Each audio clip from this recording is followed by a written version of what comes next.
Good afternoon, ladies and gentlemen. Before commencing the next session, I would like to thank Dr. Charles for being an amazing host. Thank you, sir. Thank you, Dr. Jafar Ahmed, for an enlightening and informative lecture. The next session is the final panel talk of the third annual international conference. The topic is State, Indigeneity, Religion, and Society in Indonesia. The moderator for this discussion is Dr. Abdul Chang, the assistant professor from the School of Social Sciences here at IBA Karachi. I would like to call Dr. Chang on stage so that he can introduce the co-panelists and commence the session.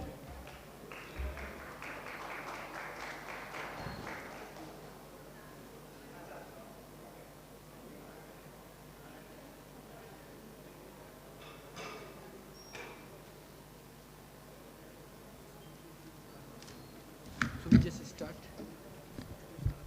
We will start one by one. So thank you everybody for coming today. And this is very interesting panel. And this panel is about state, indigeneity, religion, and society in Indonesia. And we have 4 panelists. We have 1 in person here, and we have 2 from US and 1 from Indonesia. So I think we are out of the time. So maybe it's better I should start. So my first panelist is Muhammad Siva Amin Widugdo. He is a professor in Faculty of Islamic Studies, University of Muhammadiyah, Yogyakarta, and his paper is on the politics of religious moderation and Islamic civil society responses in Indonesia, and he will be talking basically about how a government-sponsored de-radicalization project faced certain problems in society. So I welcome Siva, please. Yeah.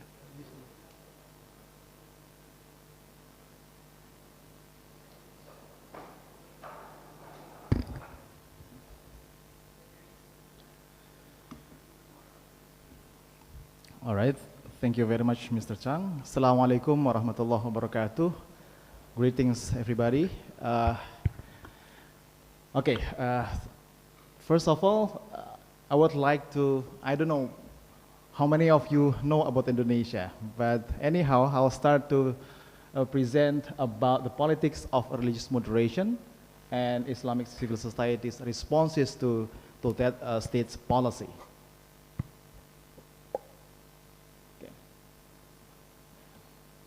So basically, we need to ask why the state-sponsored de-radicalization or Islamic moderation process is happening in Indonesia there, and how is it received or responded by Islamic society in Indonesia as well, and what are the challenges and how the reception of Islamic civil society in Indonesia helps to prevent the strengthening of the strength of the Islamic moderation process in Indonesia.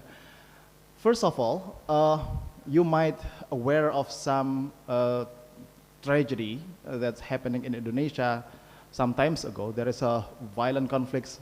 Some may say that it's not religiously motivated, but we cannot deny that there are some religious elements and religious motives involved in this process. For example, the Ambon conflict that involved 2 religious communities, Christian and Muslims in Ambon, in Poso, in Celebes, and also Bali bombings in 2002, and also bombing religious religious places of worship, for example, in Surabaya 2 or 3 years ago. That's basically the background of how the state responded to this event. First, they introduced what's so-called de-radicalization. They initiated what's so-called as National Board of Terrorism Eradication, BNPT, Badan Penanggulangan Teror. They introduced what's so-called de-radicalization program.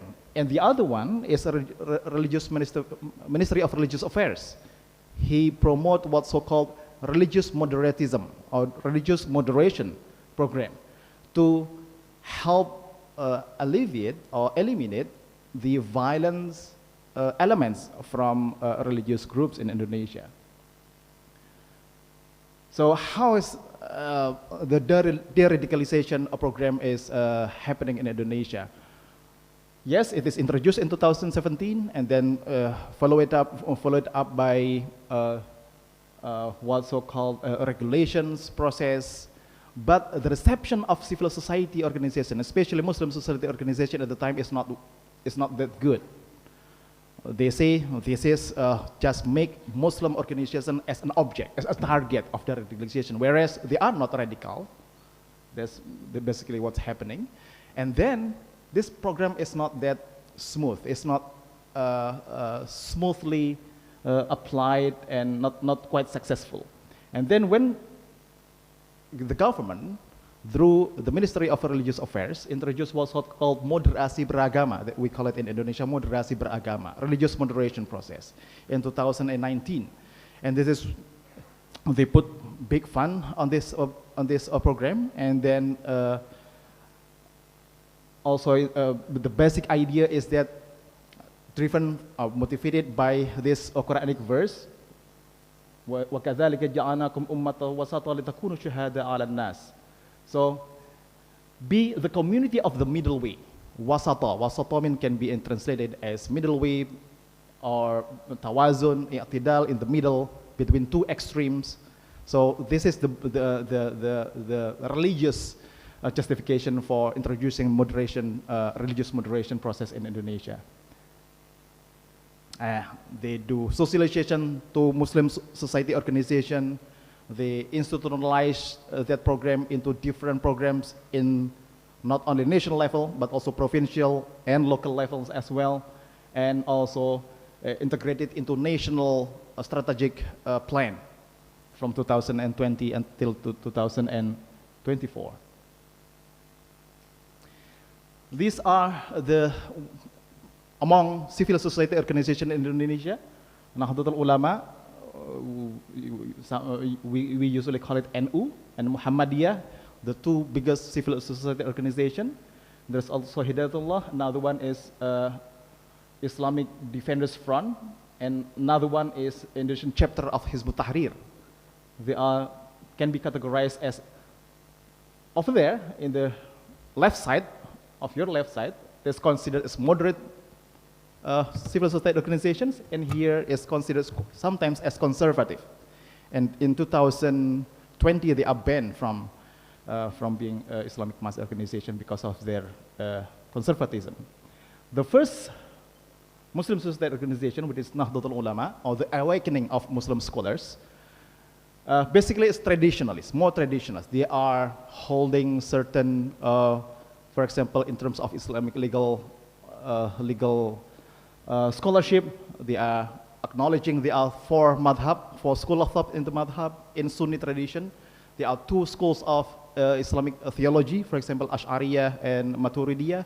And also in terms of Sufism, they are accepting, for example, a certain line of Sufism like Naqshbandiyah, Abu Junaid al-Baghdadi, from the line of Junaid al-Baghdadi. But the non-Orthodox Sufism, they are rejecting it. And they also introduced what's so-called Islam Nusantara. Islam Nusantara means Islam that happened in Nusantara. So the area of Malaysia, Indonesia is previously known as Nusantara, as basically archipelagic country where Islam is residing in there. When the Sharia meet with the local traditions, meet with the local cultures, they tend to be adopting those local cultures into religion as well. So they are sometimes called as traditionalists because they are accepting the tradition as well. And the other organization, which is called Muhammadiyah, they tend to be more modernistic, reformist. Their jargon, their motto is return to the Quran and Hadith. But at the same time, they are modernist in the sense that they use the term tajdid, reformation, which is they also, if NU adopting local tradition, Muhammadiyah adopting more to modern and modern tools and means. For example, in education, They are building schools, madrasas, universities. They have around 170 universities, higher educations in Indonesia. They built also hospitals across Indonesia, from schools, from elementary to higher schools as well. So they use those modern means to educate people in Indonesia. That's why, yes, we are moderate from the beginning. No need the promotion from the government.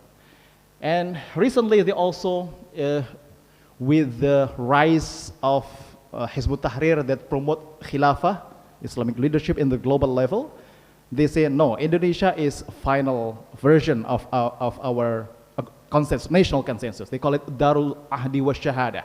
This is the abode of consensus of agreement among Indonesians, and then a Shahada, which means witness. Let's prove that we are among the excellent citizens, so people can witness that we are the proof of Islam, things like that.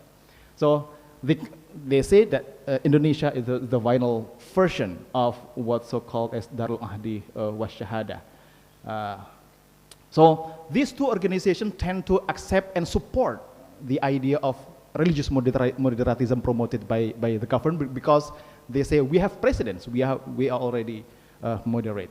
And the other organizations, like I mentioned earlier, like Hizbut Tahrir is the Indonesian chapter of Hizbut Tahrir, which is the liberation party coming from Middle East, and FPI, Front of Defenders of Islam. They tend to say, no, religious moderation is weakening our Islamic commitment. Religious moderation is Western project that tend to be imposed to us. We need to deny it. And Hidayatullah is quite in between. They are not sure their position where, sometimes supporting, sometimes it's not. But these two organizations, because of their political and religious stance, they are banned by the government. Also because of some violences that they are conducting as well.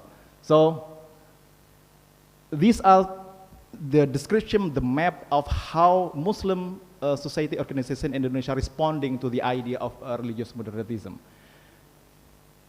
And the challenge is this. Religious moderation program is not engaging the opposite ideas with persuasion, but by coercion. For example, yes, because Muhammadiyah and Nahdlatul Ulama, they are two religious organizations that are from the beginning have a moderate character. So there is no added value promoting religious moderatism to NU and Muhammadiyah. Whereas the hardlines part of NU Muhammadiyah, the hardliners like Islamic Defenders Front or Hizbut Tahrir chapter of Indonesia, they are not really being engaged by the government. And also, we don't know whether the religious moderatism performed by these Muslim society organizations are really substantive or only rhetoric. Some criticize that their religious moderation is seen as okay, we hold this idea of moderation because we want to be different from Hizbut Tahrir, we are different from Islamic Defenders Front. Some criticize that way. So these two Muslim organizations, like NU and Muhammadiyah, need to show themselves as substantially they are moderate. And does it reduce the radicalization or the radical ideas in Indonesia? Although the rigorous studies is not conducted yet, but at least after bombings and tragedy, the promotion of this religious moderatism, so far, the acts of violent terrorism or bombings is not that rampant as years before that. But we need to conduct a further study whether this is effective enough or not, or there are any other factors or not. So yeah, the support and contribution of Islamic society organization in Indonesia is pretty crucial in making this religious moderation successful and eradicating terrorism as well. Like we seen earlier, that the de-radicalization, because there is no support from Islamic society organization, it tends to be failure But with the support of Islamic Society Organization in Indonesia, it can be successful. Thank you very much.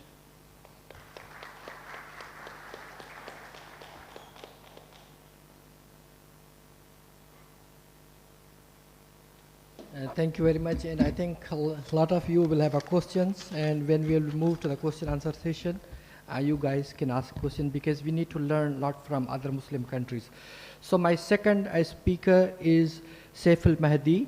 He is assistant professor of statistics in the School of Mathematics and Natural Sciences, University of Sekolah, Banda Aceh, Indonesia.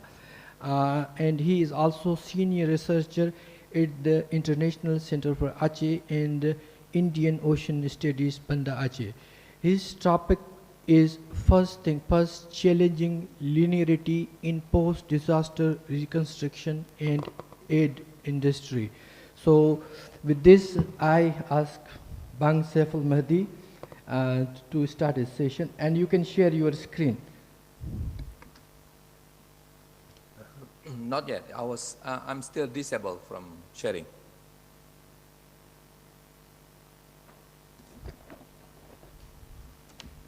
Can you share your presentation? Not yet.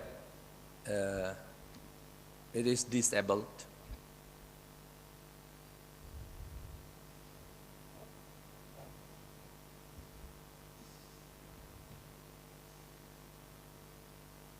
ये तो आपने poster बना दिया जैसे film चल रही है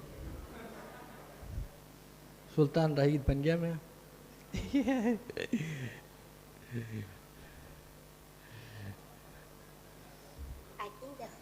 भाई ये फिल्म हटाओ Yeah, the host, whoever the host need to Bisa able. Okay. Let me try. Can you do Okay. now? Yes, I can do it now. Okay. Thank you. And your voice is little bit low. Okay. Yeah. Silakan. Is it better now? Yeah. इसको उसको बंद कर दे. Okay, hold on.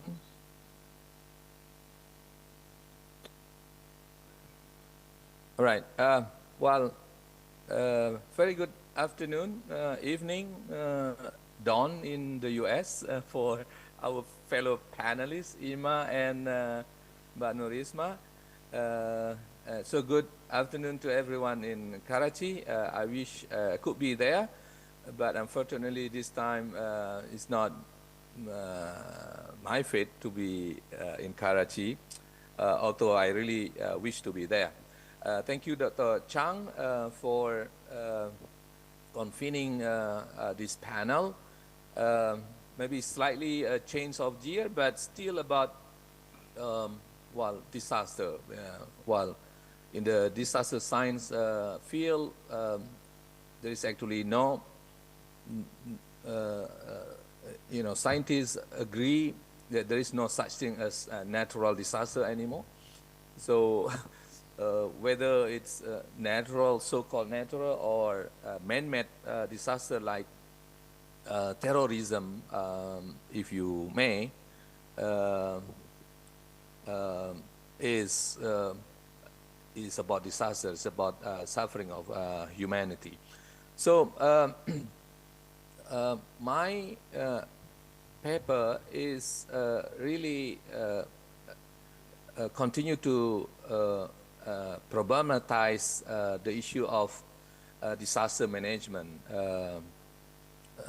That's why I'm taking this title, First Thing First, because in disaster management, those who are familiar with this, there's been debates about the various phases of disasters that go back as far as to the 20s.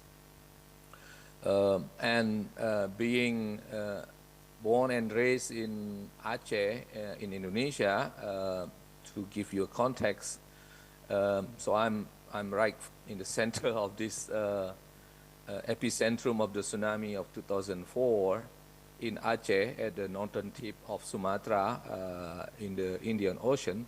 Hopefully everyone can see and where I'm located.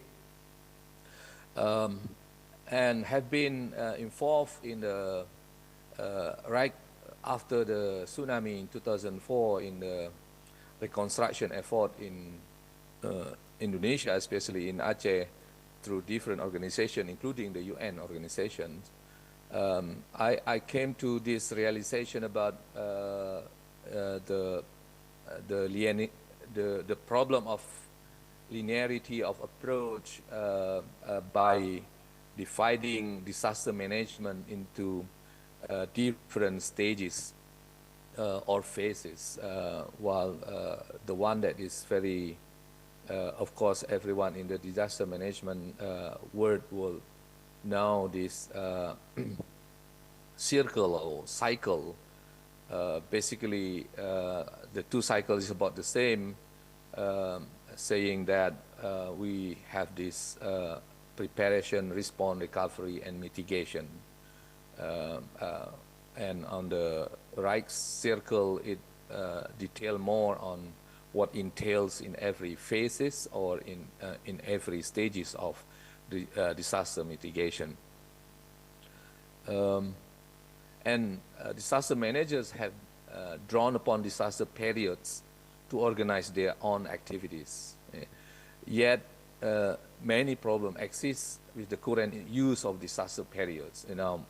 The government, the UN agencies, NGOs, international NGOs, usually devise their programs and intervention in any post-disaster reconstruction or in afterwards building mitigation, building recovery and mitigation through this cycle of disaster management, which is not as I will, based on several research on this and our own research in Indonesia, and also my own experience, this linearity, although it looks like a cycle, but if you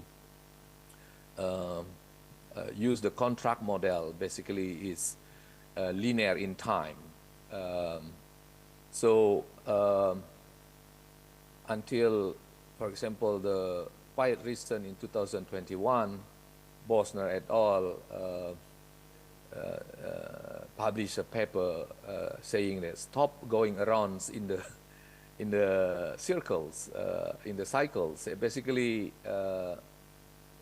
contesting the idea of disaster management as a cycle, because the way that disasters are managed, or indeed mismanaged, is often represented diagrammatically as a disaster cycle.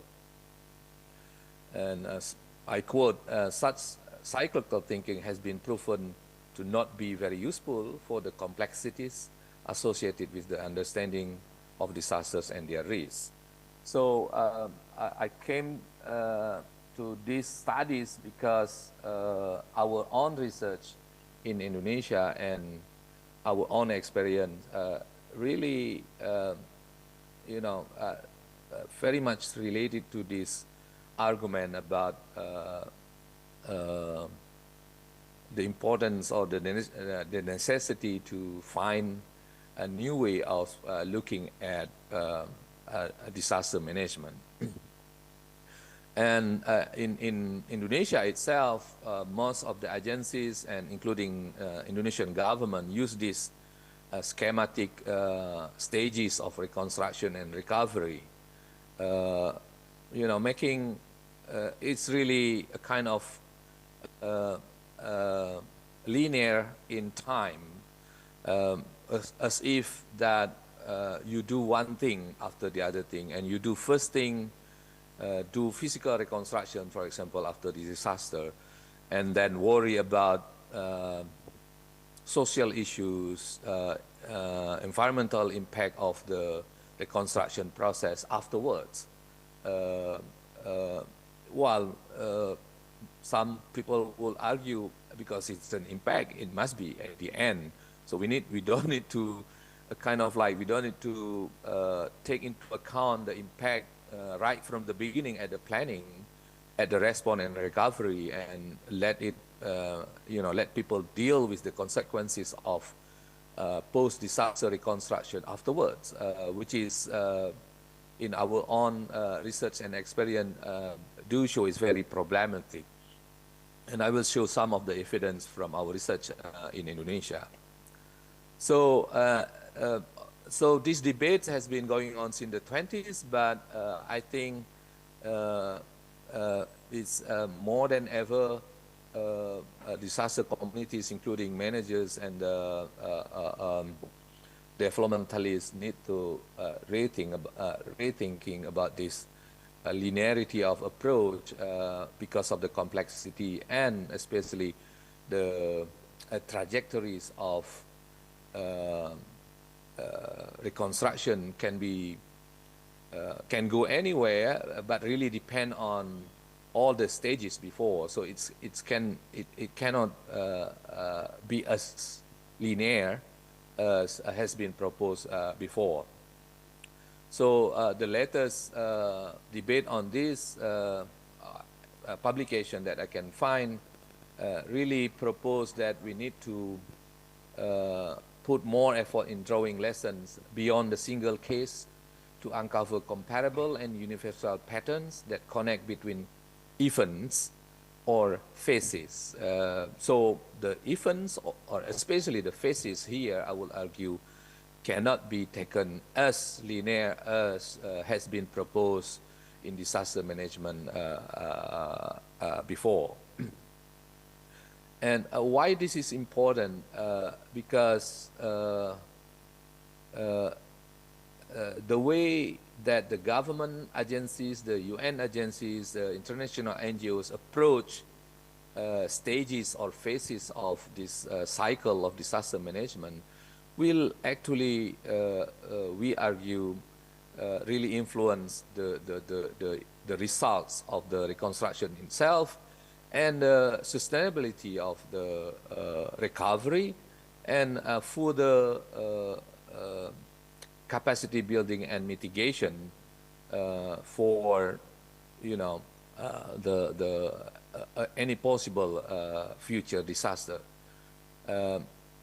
With a team from Nagoya University, for example, we compare three mega disasters, I would say, in our modern history, human history: the 2004 Sumatra, where I'm from, Indian Ocean, where everyone is around this Indian Ocean has been impacted, and also the 2008 Sichuan earthquake, and then the 2011 earthquake, and also tsunami in Japan. So really depending on what we call first come first, dictate the, or at least influence the trajectory of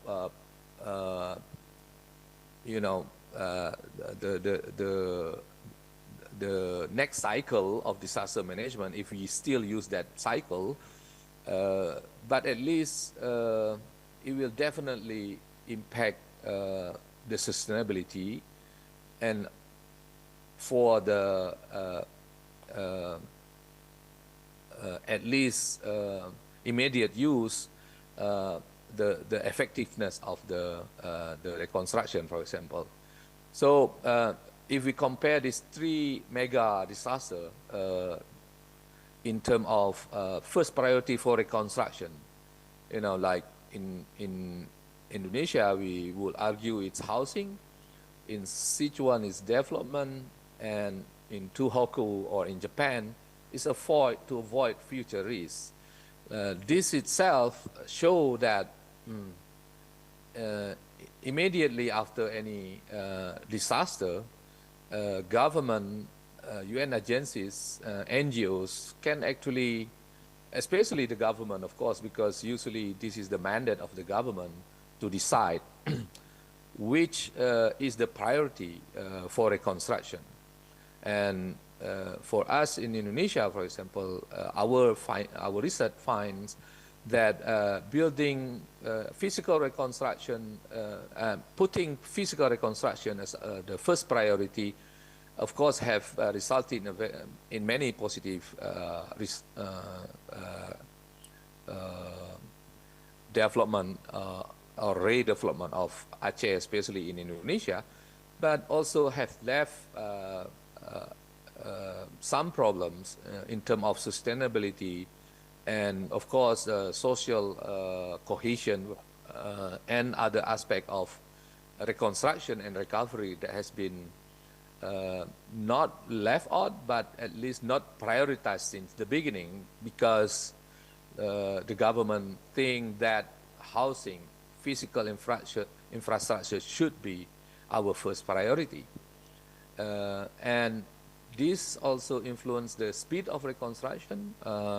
So we argue that in post-Sumatra Indian Ocean of Aceh, Indonesia especially, it was relatively fast reconstruction. In Sichuan, it's very fast because it's very top-down because of the, of course, the political system in China, totally different with Indonesia and Japan. And in Japan, because the priority is to avoid future risks, and it's become very slow. If we visit Tohoku until today, actually, there's still a lot of physical reconstruction is still going on because Japanese government believe in avoiding future risks as the first priority. This has left, and so there are also critics on this. I mean, I'm here not to say that one approach is better than other approach, or one priority is better than other priority, but it's really try to contest the idea of this first thing first, as many disaster management specialists has been using. Yeah, so I would based on this argument, I want to follow up with the ongoing debate on this which is the priority, or the idea of what should come first. And in the case of Indonesia, for example, this is a kind of the evidence that I want also to put forward into this debate about building first come first, or the linearity of approach that some government or UN agency might have taken in several post-disaster situation. In Indonesia, especially in Aceh, our finding and argument has been also highlighted actually by many scholars about the issue of do we do physical reconstruction first and care about the social reconstruction later? In our experience and research, we found that it should have been done simultaneously, not prioritizing one over the other, because although social reconstruction, of course, is long-term, and this is actually the challenge, because all the UN agencies and government and donors want, immediate impact of their intervention, and not very much interested in making sure about this long-term effects or social connectedness, which unfortunately is the problem now in many post-disaster area after what we call the aftermath of aid. After the donors left, then the society might not as strong as before, although in terms of physical reconstruction, Aceh in Indonesia in post-tsunami has been applauded as one of the model for the success of recovery and reconstruction. So it's really our main argument here is to try to bridge the immediate need for physical reconstruction that need to be also goes along with social reconstruction. So it's not one thing after the other, or it's not first you build the physical instruction and worry about the social reconstruction later. If we choose this kind of linear approach or linearity, then we might have, as in the case in Aceh, we have the problem with the what we call the sustainability of all the intervention or the aids that has been very much lent to the Acehnese and Indonesian in post 2004 tsunami. And this is also what maybe we find. you can conclude in 2 minutes or so, because Okay. yeah. All right. Yeah. So while this is only actually the case from our own research that really support this idea of trying to bridge between the physical reconstruction and social reconstruction, rather than choosing one after the other. You need really to do it simultaneously from the beginning. Otherwise, like in Banda Aceh, here in Aceh, Indonesia, we have a segregated society because of the intervention after the reconstruction. For example, in this map, we can really show that poorer newcomers rent donated houses that left by the donors, while wealthier newcomers buy new built houses in more inland, supposedly more safe area because it's further from the sea. Yeah, so it's really about thinking about long-term sustainability, including the sustainability of the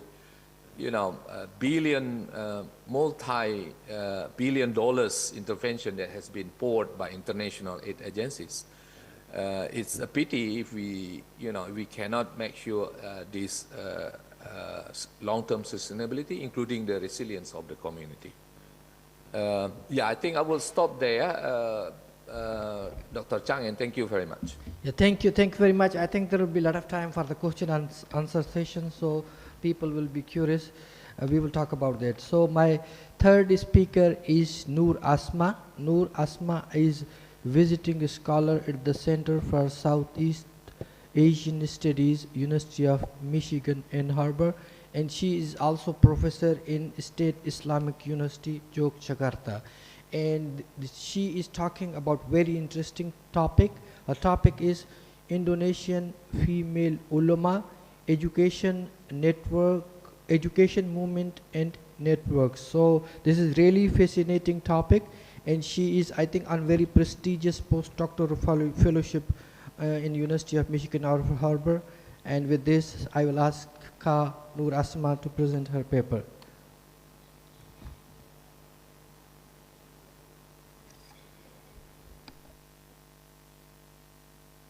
Yes, is my voice clear? Okay. Thank you, Professor Chang, for the introduction. So good afternoon, everyone, and good morning from Ann Arbor. My name is Noor Isma. I'm a postdoctoral fellow at the Center for Southeast Asian Studies at the University of Michigan. I'm happy to be part of this panel organized by Professor Chang. Thank you so much. So the title of my presentation is Indonesian Female Ulama, Education, Movement, and Network.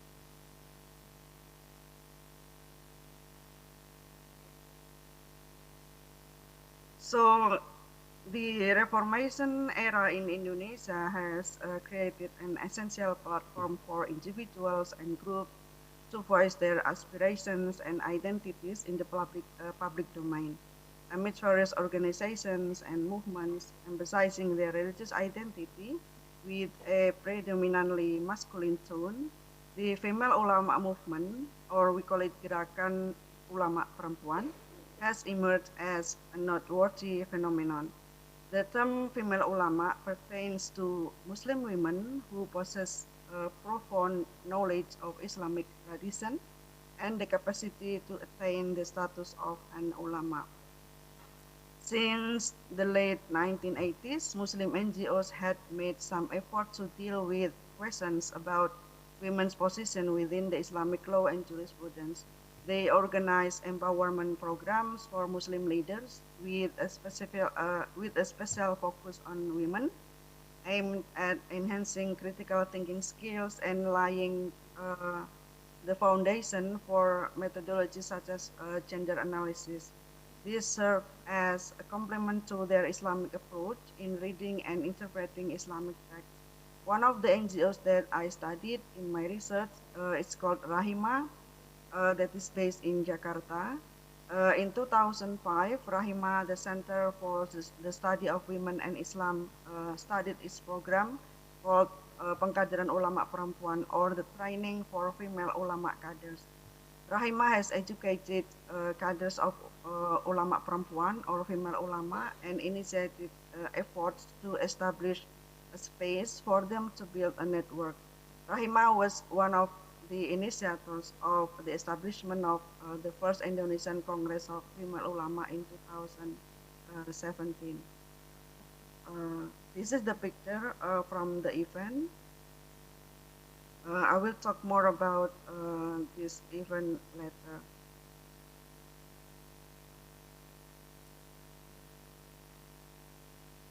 So first, I will explain about the motivation why KUPI, I will call the Congress with a short name, KUPI, was held. So the motivation underlying the establishment of the movement are first, challenging the claim of Islamic authority by conservative groups who, through this interpretation, tend to discriminate against women. For instance, this group use media to advocate certain practices such as underage marriage as being rooted in Islamic teachings. Second, addressing the male-dominated nature of Islamic authority, including the role of ulama or Muslim scholars and the role of fatwa maker. Because in Indonesia, we have many fatwa organizations that are male-dominated organization, and we cannot see, or we can see less participation from women. The third is recognizing the necessity for an Islamic framework and approach to studying and interpreting Islamic texts that are progressive and promote gender equality. So these three are the motivation behind the establishment of KUPI. In order to establish KUPI, there are some efforts organized or conducted by women Muslim NGOs in Indonesia to train or to educate female ulama. In Indonesia, some institutions provide programs to advance women for Islamic knowledge. First, we have Islamic boarding schools or pesantren. So in terms of Islamic education, pesantren or centers for Islamic training are considered to be the indigenous form of an Islamic institution in Indonesia. Second is Islamic higher education, such as we have State Islamic University and also private Islamic university. And some of women in Indonesia also studied Islamic studies at the overseas university like Al-Azhar and also other Islamic universities, for example, in Morocco, Indonesia, etc. Third is ulama trainings. Some institutions that conduct the training are MUI. We have the Indonesian Council of Ulama. They also have certain training to train Muslim women and also a Muslim male to be ulama. And Nahdlatul Ulama also have the same program, and we also have women's NGOs such as Rahima, for example, and another NGO is called Fahmina. They have the meeting for ulama kader from Islamic boarding school. And this is current development in Indonesia. We have Mahat Ali in 2017. It's built, the aim of this building is to flourish female ulama.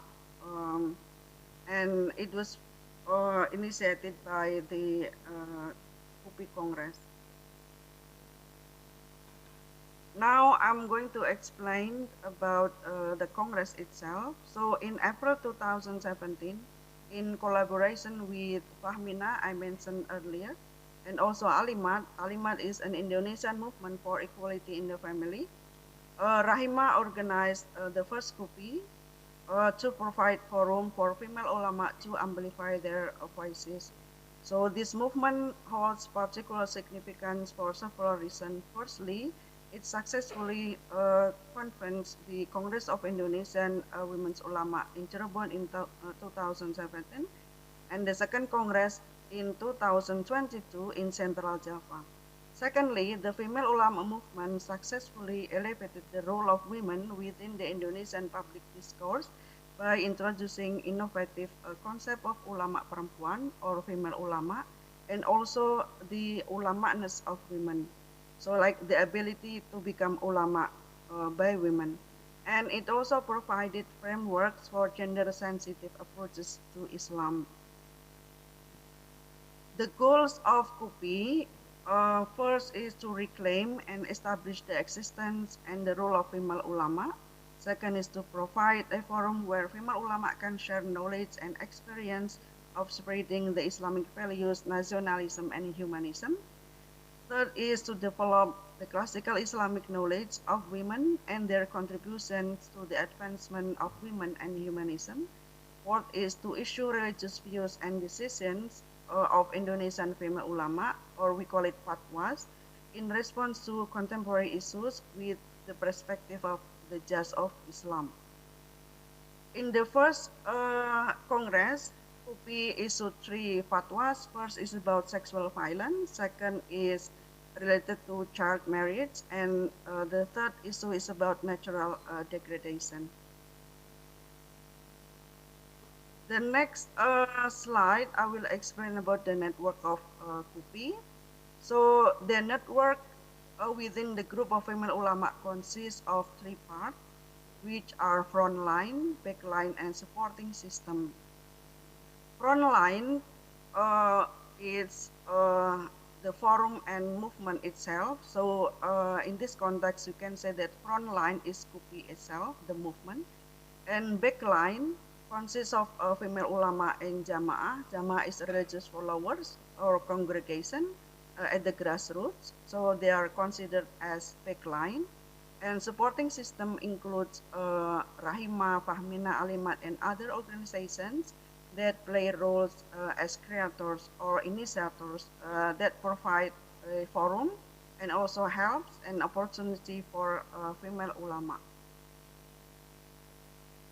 Regarding the significance of the movement, I learned that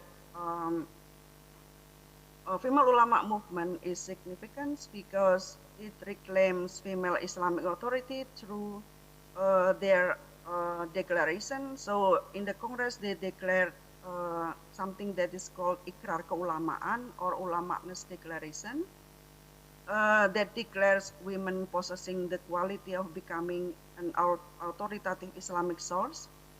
that this is actually the role that has been taken up by women for a long decade, but it's kind of not being recognized by Muslim society.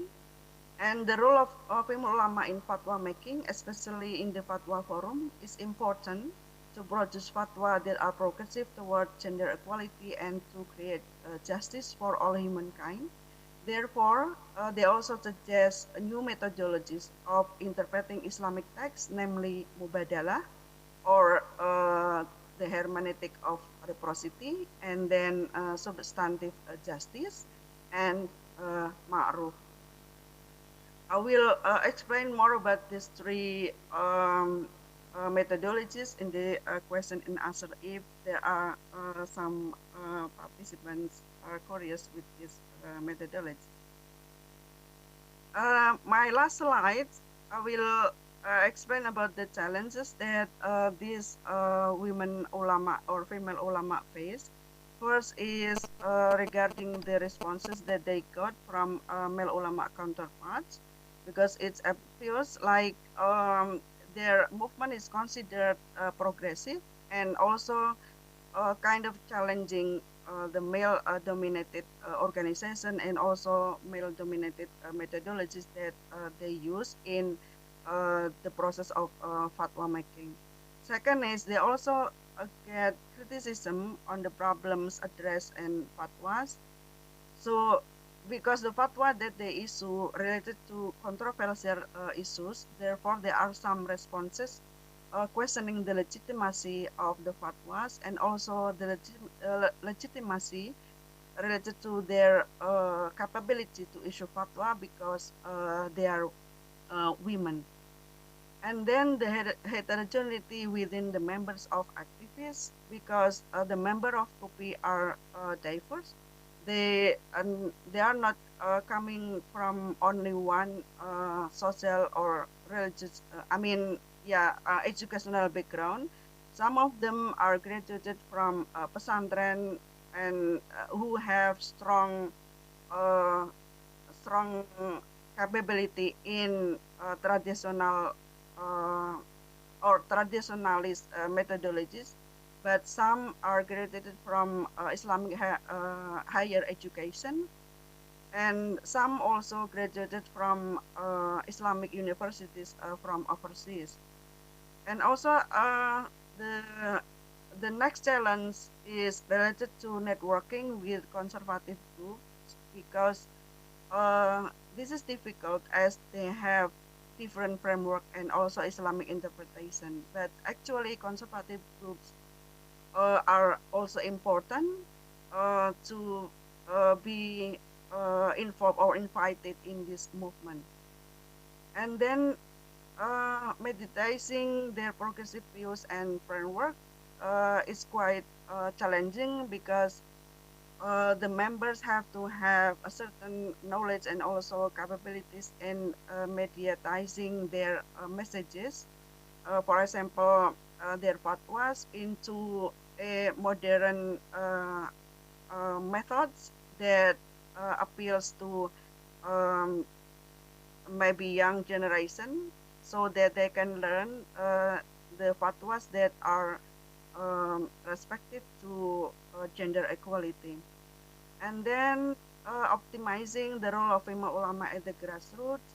This is also quite challenging, because they have different jama'ah at the grassroots, and female ulama also should have a certain capabilities to interpret, for example, the fatwa issued by Kupi to the audience that not all of them have the same background in terms of understanding Islamic term, for example. So these are three for the readings that you might look at. First is kupepedia.id. So in kupepedia.id, we have some documentation and also articles and the result of KUPI Congress, the first Congress and also the second Congress. And we also have by the fatwas issued by KUPI and many profiles of female ulama in Indonesia. Second is my article, and the last one is Sitting Islamic Feminism. This is also explaining about what is happening in the Congress. So I think I will end my presentation here, and I'm looking forward to our discussion. Thank you. Thank you very much for an interesting talk. And so our last speaker is Immaculata Gurniasanti. She is a PhD candidate in Department of Social Work, University of Hawaii at Manoa, and her topic is Gender Relation and Migration Decision, Narrative of Migration from Eastern Indonesia.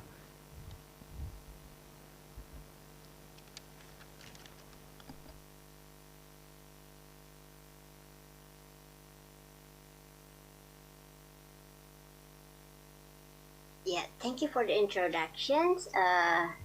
Good afternoon for those who are in the inside building, and good morning for two of us in United States. So, without further ado, I will just continue my talk. This is my title for our conference today. So. Does it move? It doesn't move. Okay. Okay, good. Okay, labor migration is one of important sources for Indonesia. It has been a challenging issue for decades.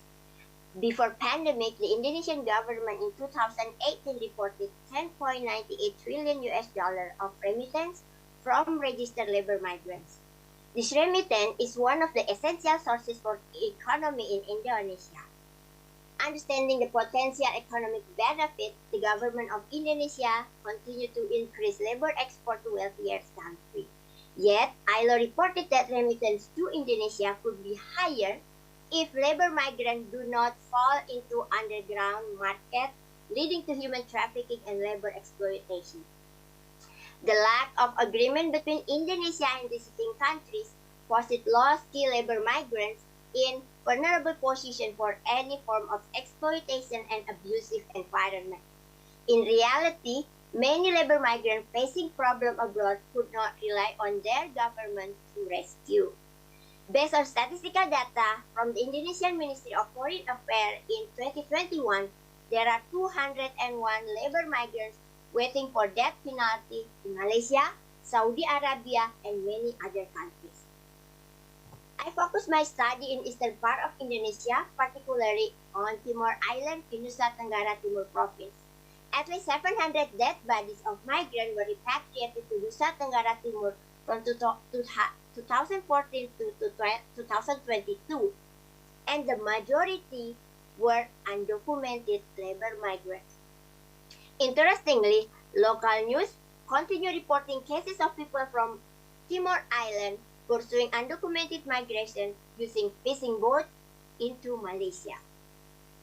In knowledge development, in knowledge productions, this area is really under study. Scientific data on Nusa Tenggara Timur, including Timor Island, is very limited. And all. In my study discusses how household and community on Timor Island define gender relation in the context of migration, and how household and community on Timor Island negotiate migration decisions. I use gender regime framework by Revin Connell for my analysis. She notes that understanding gender as a structural of social relations is a basic approach of gender relations.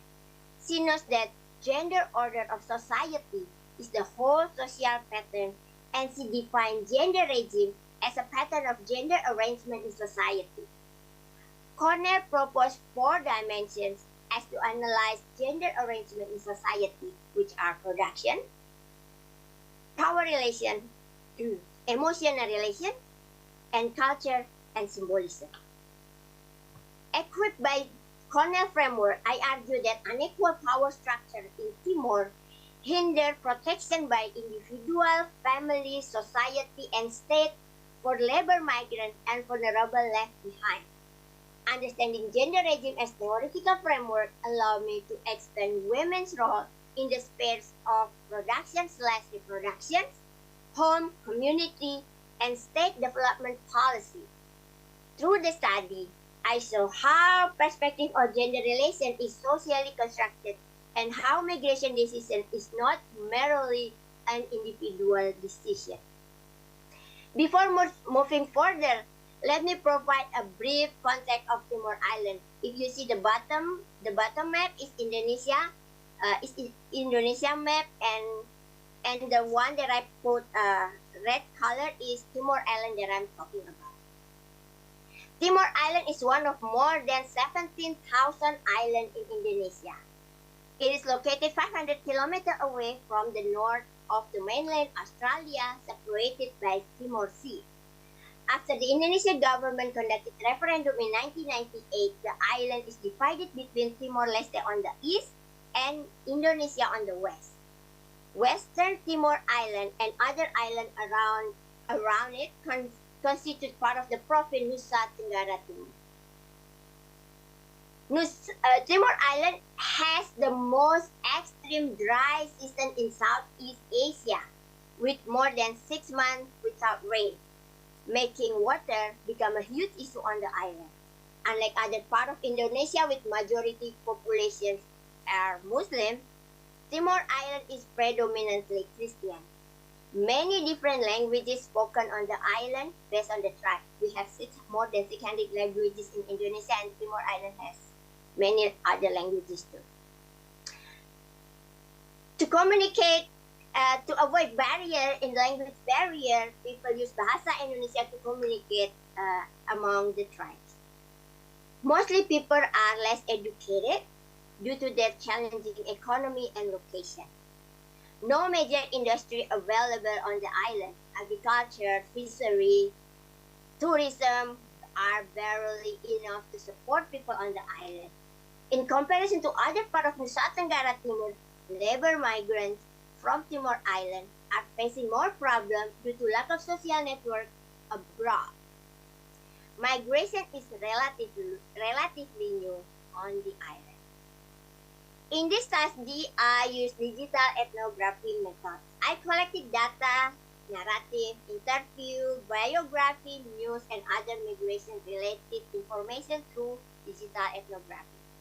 My main sources are Facebook, newspaper, website, TV channels, social media platforms, and other forms of digital media. My data were mostly in Bahasa Indonesia and I translated into English. In cultural context, based on available digital resources, I found two common cultures on the island that influence migration decisions. One is Okumama or Siripinang. Siripinang literally means betel leaf and areca nut or betel nut. People on Timor Island grow and consume betel nut and use it in traditional and cultural practices as well as daily social life. Siripinang indicates welcome and respect for those who come. It also functions as a sign of request and agreement. Recruiters use the cultural symbol called Siripinang as a sign to express respect and responsibility for taking a daughter away from her family. The Siripinang is a symbolic gift for family members that may consist cash in Indonesian currency. If someone or family has already received Siripinang, they cannot change their decision. It is culturally shameful for a person or family to change their decision after receiving Siripinang. Because of this cultural shame, family who lost their loved one reluctant to make police report on their missing children. And the second is Belis. Belis is a wedding requirement given from men to women as a measure of dignity and socio-economic status. Belis debt cannot be waived. Children from a father who did not pay Belis are responsible for paying the Belis even after the father died.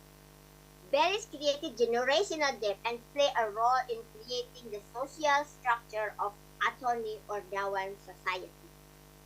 Paying the cycle of debt and leaving the poverty caused by bellies are the primary reason for men to pursue undocumented migration. Many cases show how men experiences labor exploitation and human trafficking after they arrive in Malaysia. Lack of money made deportation their only option for repatriation. However, the option has legal consequences such as month to year of incarceration followed by corporal punishment.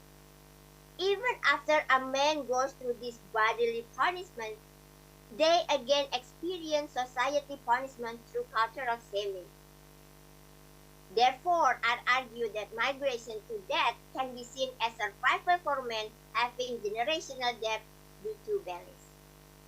In area of production, I discuss how labor migration as production is arranged on the basis of gender. As a strategy for national development, in 1969, the government of Indonesia sends a large number of labor migrants outside the country. Destinations are the Gulf countries like Arab countries to work as construction workers, drivers, and gardeners, with the requirement men and Muslims. Due to the high request for migrant workers in 1983, Indonesian government approved private recruitment operations. Destinations are the Arab countries to work as domestic workers, with requirement female and Muslim. Nusa Tenggara Timur were excluded from labor migration participation by the government program on the basis of religion. However, through Bugis and fisherman connection in 1965, men from Adonara, Lembata, and Larantuka Island were recruited to work in Sabah, Malaysia, in plantation using traditional transportation route without taking any document. Due to high worker demand in Malaysia in 1980s, private recruitment start to operate in Timor Island to recruit male and female for non-formal jobs through undocumented processes. In the area of power relation, I discuss how authority, control, and force women to migrate. Patrilineal culture on Timor Island provides nothing for women. Women do not inherit properties. Education priority goes to men. Women must leave their tribe while men stay in their tribe. Let me explain a little bit more. In patrilineal culture on Timor Island, women and girls belong to family. Girls are under the mother's brother responsibility. When girls get married, uncle will decide her bellies, and that bellies goes to the uncles. After marriage, women belong to the husband family. Interestingly, in matrilineal culture on the island, even though women inherit properties and men do not pay bellies for marriage, decision-making are still belong to men in the tribe. In this study, I found many stories of how women ended up in migrations. Many stories show how family members such as father, uncle, aunties receive small amount of cash, betel nut, and local liquor as to give permission to strangers or people they know to bring their girls for working abroad. One of the stories that was famous in social media was the case of Adelina South, where mother received $15 to let her go. In area of emotional relation, I discussed the way attachment and antagonism among people and groups are organized on the basis of gender lines. In my study, I found many digital resources about women exploitations on the process of migration in origin, transit, and destination. These resources were used as part of advocacy to respond issues on labor migration. Not all cases receive same attention. For this part, further study is needed. In this study, I also looking at the left behind statement, the left behind family statement, who keeps saying that the dead migrant is the sole backbone of the family and they lost their economic sources.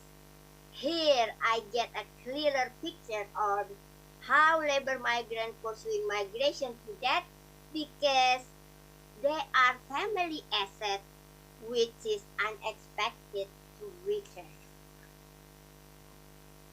In conclusion, this study showed that unsuccessful labor migration from Timor is connected with their low education background and cultural depth. The low level of education make people easily trapped by smugglers or individual labor recruitment agents to fulfill the underground market's labor demand. Undocumented migration excluded them from the state protection. Female labor migrant is continuously seen as a family asset. They are unexpected to come back. Male with belly step pursue labor migration to get their higher status. If they cannot get money to pay bellies, they are unexpected to come back.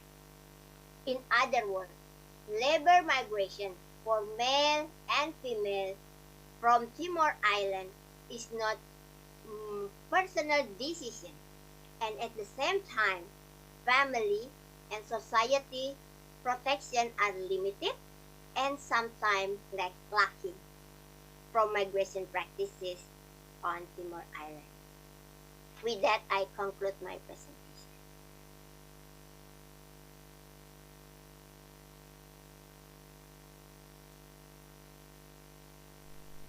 Turn off the slides so that everybody can come.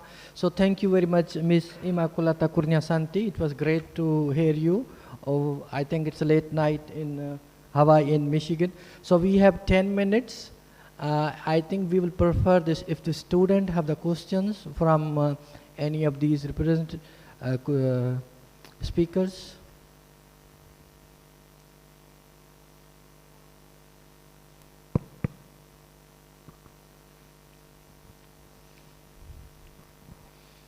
Sir, my name is Asud. I am engineer by profession. Sir, just I want to know that the organization, Islamic organization working in Indonesia, who are backing them financially? This question is from who? So did you guys hear the question? Sir, on the stage. Huh? Oh, from you. Okay.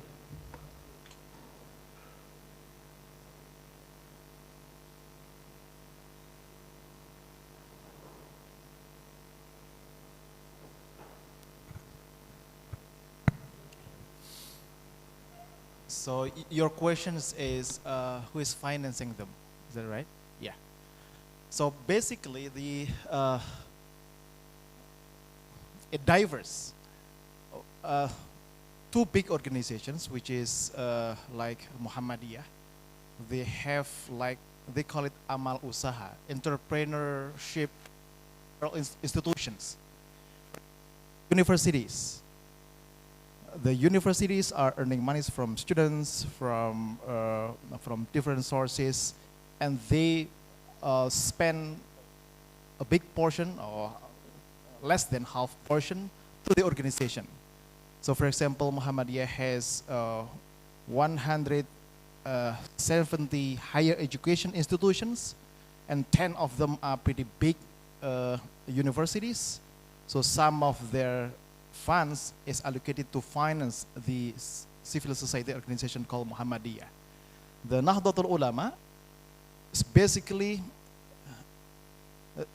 before the organization was established, this is the network of madrasas.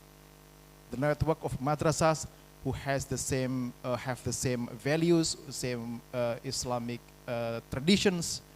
They are get together and build this organization. So basically, they found themselves.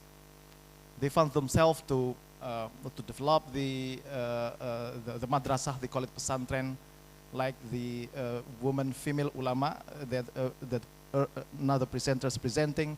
That's also mainly coming from Nahdlatul Ulama organizations. But yeah, generally from that schools, institutions. However, government also gives some donations or subsidies to their schools sometimes. So both, there are governmental aid, but mainly from their own organization. But the conservative organizations like Hizb ut-Tahrir, like FPI or Islamic Defenders Front, not sure. Some they claim that they receive donation from the public as well, but there are some anonymous source, for example, because they are showing their hardline face, hardline beliefs or actions. For example, they are sweeping people who are eating during Ramadan, or they are shutting down the discotheques, the cafes, those kind of things. But behind the scene, they are receiving funds from the bosses. I cannot confirm whether that's true or not, but that's the rumors. So basically, the big Islamic organizations like Muhammadiyah, Nahdlatul Ulama, as well as Hidayatullah that I mentioned earlier, most of their money is coming from their own members and their entrepreneurial institutions. Hopefully that. Yeah, if I can briefly explain, it's not just a Muslim organization, but all religious organization, or all religious polity is divided based on the religion, and whether it's a Hindu, whether it's a Christian, whether it's a Protestant, whether it's Confucius, they have their own institutions and ways to get a finance. So these institutions are a state within a state, and they have the huge sources of funding, which is very different from the rest of world. And I think this is why maybe some of you need to go to visit Indonesia to understand these situations.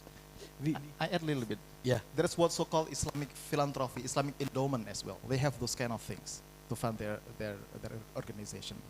Yeah, I think 2 more questions. We are out of the time. We are given 10 minutes. 2 more questions. Hello, Assalamu alaikum. My question is to the same speaker. How would you trust the government or make sure that the policy of religious moderation is not turned into religious suppression? So how the policy of religious moderation doesn't, I didn't get the last. Mubashir, can you explain a little bit more? That it does not turn into religious suppression or suppression of religion by the state. Okay. So yeah, how to make sure that the idea of the policy of religious moderation doesn't mean separation between religion and politics or in state, right? So yeah, the main problem is for example, like this. One of the idea that has been challenged is that the idea of khilafah, for example. Khilafatism tried to be imposed to replace the idea of unitary system, unitary republic of Indonesia. They claim that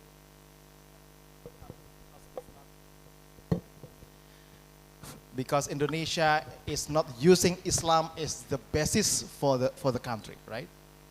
So that the idea that is Islamic, but the idea of a religious moderation is that no, we have what's so called as 5 principles of Pancasila. One of them is theism, a belief in one God.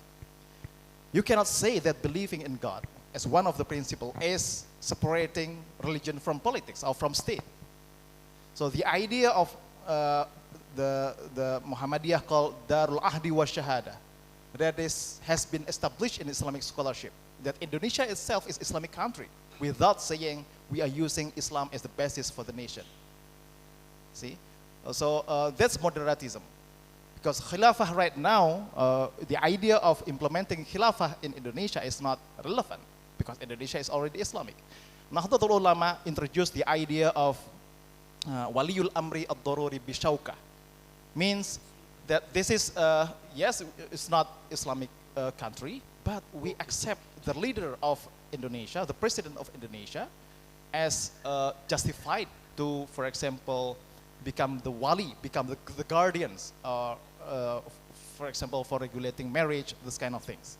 So that's the religious basis, a religious justification for why Islam without adopting Islam as the foundation of the nation, but still Islamic. So it's not separation between state and religion, but the religion and state is already embedded in Islamic monetarism itself. Hopefully that helps you to get the general idea of what Indonesia is. Thank you. Yeah, and I got advice. Maybe we can ask our speakers. They can, because this is our last session, and then this conference is going to end. They may, in 1 minute or so, can conclude or give Sir, some may I have summary a of question, their please? session. So one last question, please. Yeah. Sir, my question is from the last presentation, since I have attended only the last presentation on migration. As she argued that gender plays a very important role in migration decisions. So there comes a question that what defines the power of gender in Indonesian perspective? Because we can see that the power of gender in Pakistani perspective have different determinants, like education, like hold on assets, like status, ethnicities.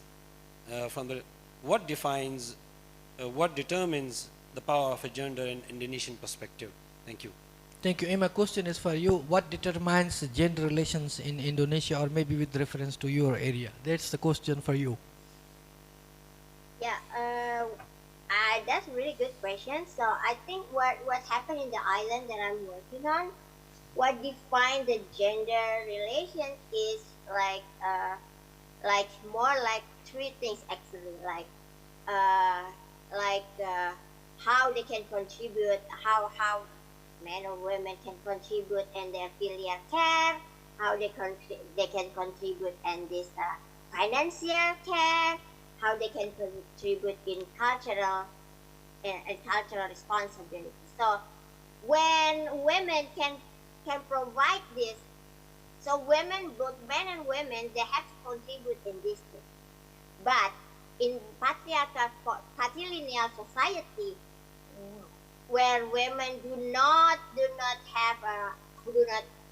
inherit anything, do not have less access to education, and really limited access to decision making, that become problematic. So men become so dominant. But even though that's what I'm looking. Even though in matrilineal society in the same island, so this island have like matrilineal, patrilineal, and mixed.